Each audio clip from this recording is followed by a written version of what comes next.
Alright everyone, welcome back to another Unreal Engine 5 tutorial, and today we are going to be talking about landscape. Landscape is definitely one of the most fundamental things when it comes to designing a level in any game engine, and especially in Unreal Engine 5. You can design some really awesome looking stuff using all the features that Unreal 5 offers you, like landscaping and then foliage and then material blending. We'll look at all of that, but today we're just going to cover the bare bones basics and the fundamentals of arguably the most important aspect of level design. Alright, so let's go ahead and get started here. I'm going to go ahead and just delete all the things that we don't really need for this, for our landscaping guide. So it's just a lot of these cubes that we don't really need. Cool. Alright, so my player is going to start there. And essentially, in Unreal Engine 5, you have quite a few different modes, and all the modes of Unreal Engine 5 are always going to be up here. Here they all are, and today we're going to look at the landscaping mode. Okay, so you're just going to hold Shift and click 2 to open up the landscape mode, and you'll get something that looks like this. Now, if you followed along at all from my Roblox guides, this will look a lot like the terrain editor in Roblox, and it's essentially pretty much the same thing with a lot of better features that Unreal has. But just to begin off here, you can go ahead and come here and customize the dimensions of how big you want your landscape to be. I'll actually just make this half the size for right now. Generally, this is uniform, and then you can also change the location here as well. We'll talk about layers in a second. You can also do pretty much all the other stuff that I did here using these tools up here as well. So you can rotate, scale, all that good stuff right there. And essentially, this allows you to create landscape, and we'll talk about what that is specifically versus a part in a second. You can also come here, and if you wanted a specific material to cover the default landscape, you can do this here as well. I'm not going to do that because this is going to be part of a series and we're going to do blending, but just to begin off here, this is just how you can generically create landscape. So I'm going to go ahead and click create. Alright, as this happens, I'm going to go ahead and show you something in my outliner tab over here. So this new element, landscape, was just added to my scene, or to my outliner tab here. This was not here originally. This is a parent component, and underneath you'll have a whole bunch of landscape streaming proxies. So what is going on here?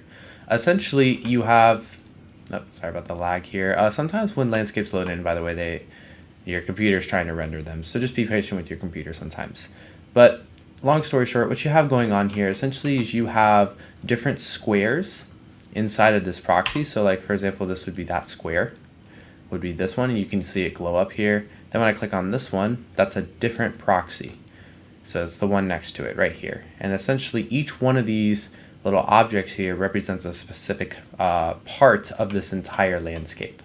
So I'm just going to go ahead and alter the material of one of these so you can see this in actual action here. So you could see I just added the brick material here to one of the landscape proxies, and this is what it is. So essentially you have a whole bunch of smaller child landscape proxies here, all comprised into the parent landscape. And that's essentially how this works. And they do it this way for like streaming reasons. And I'm not talking about like streaming your stuff to the internet. I'm talking about the rendering of assets going in and out. This isn't a guide on that, but essentially that's why this is done. So that's essentially how this is outlined here. Now let's go ahead and look at over here this window. Now today we're just going to be covering the basics of landscape, so we're not going to really talk about necessarily like coming here, adding new layers, doing some spinelets here. We'll talk about this more later, but right now we're just going to focus on the sculpt tools.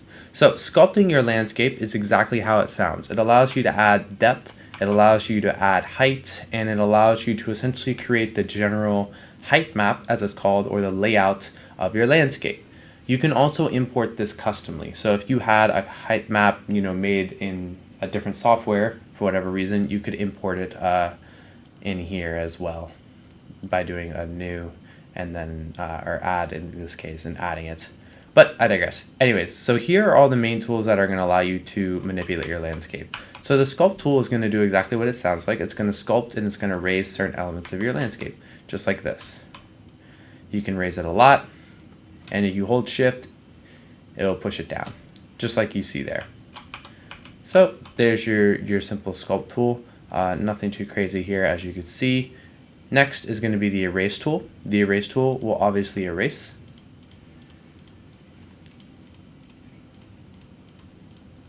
Boom, just like that. You have the smooth tool, which will smoothen out an area, just like that. So if I have something that's really rough, kind of like this, and I go to smoothen it, it's going to smoothen down, just like so. Next is the flatten tool. The flatten tool will flatten a certain surface. So as you can see, it's flattening here. And now this is flatter, right? The ramp tool. The ramp tool essentially allows you to create a first part here. You're then going to click over here, and from this you can create this little outline here will create a ramp. So after you kind of have your ramp set up wherever you want it, say I drag this out a little bit and then up a little bit. If I click add ramp, lo and behold, it adds a ramp. Pretty crazy, right? So pretty much does exactly what it says it does. The erosion tool here is going to simulate erosion by like soil. So there's many types of erosion, but let's just quantify them into two categories. The first category, as far as Unreal is concerned, is erosion by like soil or erosion from other plants, erosion from essentially non-things water, right? And then hydro is like erosion from like a lake, or erosion from a thunderstorm, or erosion from something from water, right? So you have erosion from water caused by specifically rainfall, as it says here, and then erosion caused from soil going from higher to lower area and just general movements. So you can actually use that to simulate some erosion on your ground. And this is really, really useful for a level design because, of course, any level is going to have, at least in the world or in nature, is going to have some level of erosion. And as you see, this creates a nice little roughness here. And then I can also use hydro as well to create some indents as well, kind of, you know, maybe where it rained a little bit. And this will be really, really important later when we talk about material blending and actually adding materials here, because generally you want like some depth and change in your landscape, just like this, you can see. Okay, next one is noise. Think of noise kind of like randomness. It's just going to take an area here and just randomly push parts of it up and down. Now there's some things you can do here. You can change the strength. We'll talk about the fall off and stuff like that in a second here. But essentially think of noise like randomness. You can see it's kind of completely just randomly adding and subtracting from specific areas here. And it can sometimes create a nice little roughness map because generally speaking, you know, terrain in the actual world that we live in is somewhat random. There's no like, you know, rhyme or reason to it sometimes, right? So anyways, that's the noise tool. And then the last one is retop. Retop's going to do exactly like it says. It's going to retop one of your areas.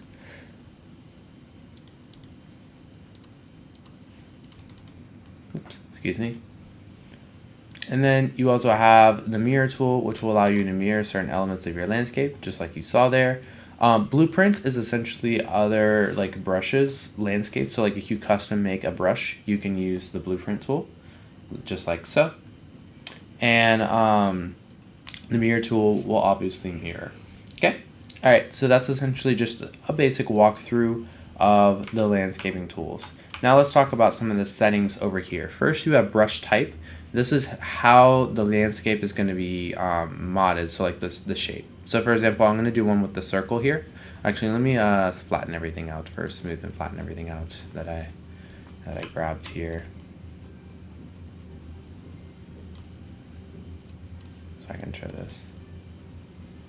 Here, we'll just do that.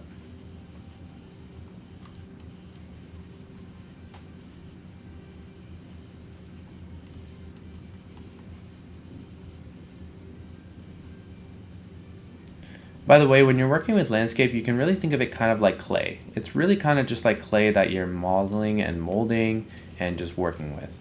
So don't overestimate or, you know, overcomplicate landscaping. It's not as difficult as some people might think. All right, so anyways, coming through here, I'm just going to go ahead and show you now the sculpt tool here. You have the brush, which is a circle. I'm going to go ahead and raise that. And now let's see what happens when I raise the star here, okay? Notice that the pattern or how it raises is different. And that's essentially what the brush does. The brush changes how like the sculpting is going to be applied.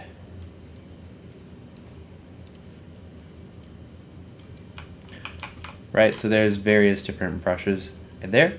And then next, if you have the circular brush tool, you can also determine the shape of the circle. So like, notice here, when I zoom in on this one, this has a very like smooth transition in the hill. But let's say I pick this one, for example, this is going to be very narrow in comparison. So as you can see, that came up much more narrowly and kind of just went straight up. And if I wanted like a ball, I would go more for this. So I have that kind of shape on the edges here as my fall off. So you can see a big difference here in how this got made versus how this got made versus how this was made, right? So that's essentially the brush fall off determines the shape of how the brush is going to paint. And then, of course, these settings here are pretty self-explanatory. You have the strength of the brush, the size, and then obviously how much you want the brush to fall off. And that's pretty much it, guys. That's just your bare bones basics on landscaping. I really hope this was helpful, and if you guys have any questions, comments, or concerns, please leave them in the comments, and I will see you all in the next one.